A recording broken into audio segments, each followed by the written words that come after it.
Yeah, but yo, what's going on, y'all? This the Big Reese right here. You know what I mean? You know, got my first YouTube channel. It's been around for a minute, but I'm just starting to work on it now.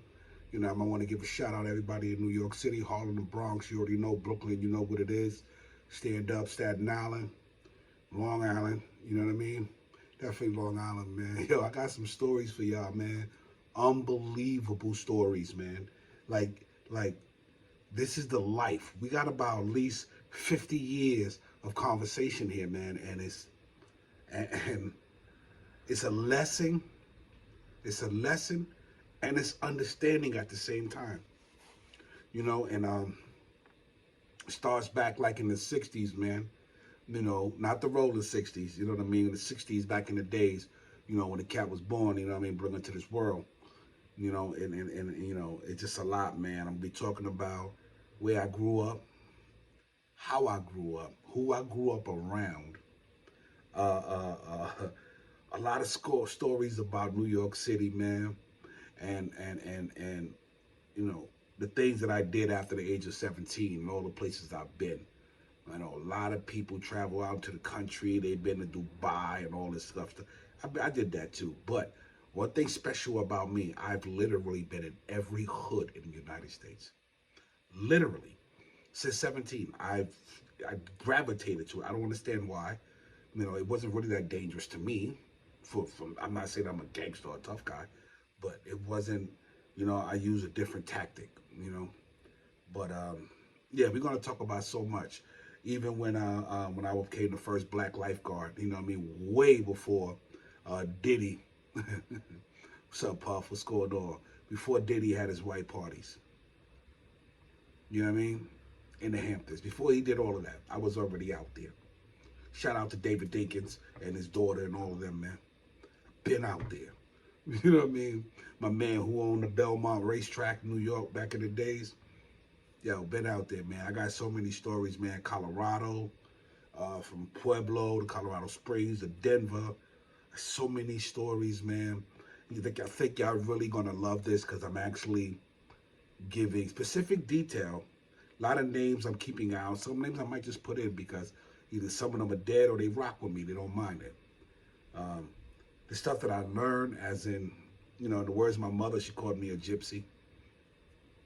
You know what I mean? And it's just weird, man. But a lot of stuff, even when me going to South Carolina, leaving New York, the people I met down there, like I said, I always gravitate to the most dangerous or the most money getting people. I don't understand why. Go figure.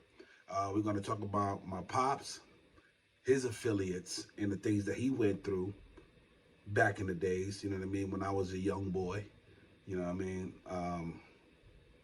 Yeah, man. Some of y'all are gonna really enjoy this, and some might just take it for education and to show you how. I think it was Jay-Z when he said, "I'm gonna show you how to move in a room full of vultures." Even my oldest brother to this day, he says, he said, "Man, you could have been Diddy, though, man. You was that dude. Your mind was there."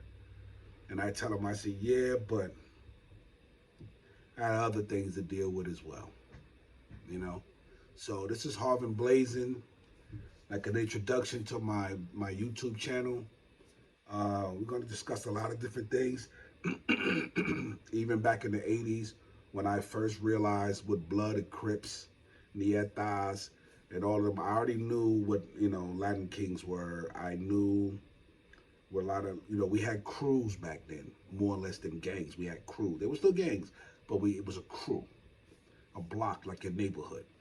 You know what I mean? But when I went, I think it was '86, between '86 and could be '87, but from '87 to '89, you know what I mean? I was sent off. I'll tell you about that, man. I was bugged out. But that's where I actually, excuse me, met the Crips and the Bloods for the first time. Met they set, knew what it was all about, learned it. I've been around them for years.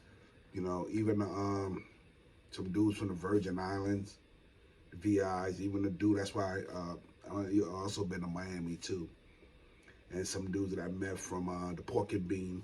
And then that, and to be honest with you, that is actually how I was able to do what I said when I said I was in every hood, because I met every dude from every hood in the United States in 1987. Every state, pick it, pick the worst hood there in this, the worst city and the worst block or the worst hood. I've been with those dudes. So it was fascinating me that once I left from this environment, that I wanted to go visit because I knew these dudes. I didn't go there and link up with them. I knew who they were as a person. And so I knew from their barrio or from their hood what their hood was moving and how they were moving. So that's how I was able to walk through Gary, Indiana in the middle of the night, meeting people, linking up. I was able to do that because of that.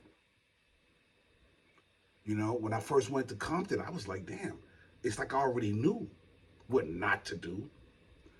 You know what I mean? And mind you, I left that area in '89. I was in Compton in the late '90s, early 2000s, and I still knew how to move because of what I learned. Even when they come to Chicago, the Cabrini Green, you know what I mean, the projects and all that. You have no idea the places I've been. It is so funny. I even got pictures too. I'll bring them up. But it's so funny. Well, the pictures may not. I might not do that.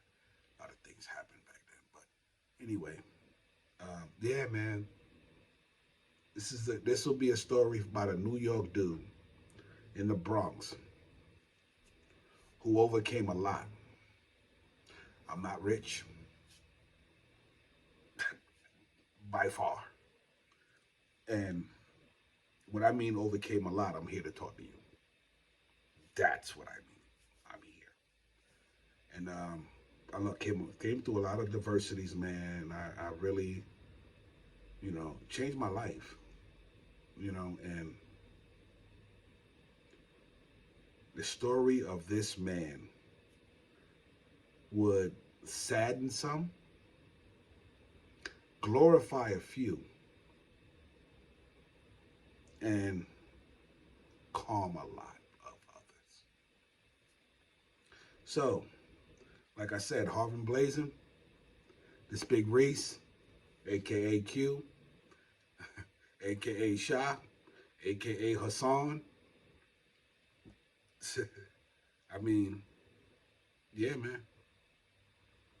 All those attributes I just gave is known in all those places because I rarely use the same one in different places that I go. All right. So stay tuned, and I'll see you guys soon. And we just gonna really get into it because I find it funny because it's not as difficult as people think. All right. All right. Let's get some theme music out of here.